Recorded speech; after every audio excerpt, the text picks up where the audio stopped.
নাহিদ ইসলাম বলেন, প্রথম অধিবেশনে বিভিন্ন সংস্কার প্রস্তাবগুলো কিভাবে বাস্তবায়ন হবে সে বিষয়ে আলোচনা হওয়ার কথা ছিল, কিন্তু সরকার তা না করে নিজের মতো সংসদ পরিচালনা করেছে।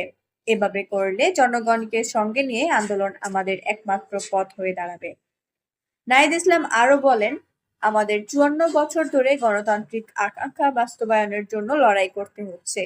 মুক্তিযুদ্ধের পর গণতন্ত্র প্রতিষ্ঠার কথা ছিল, কিন্তু শেখ মুজিবুর রহমান তার কবর রচনা করে বাকশাল প্রতিষ্ঠা করে। বিএনপি বহুদলীয় গণতন্ত্রের কথা বলে, কিন্তু নির্বাচনের পরে দেখলাম তারা জনগণের সঙ্গে প্রতারণা করছে।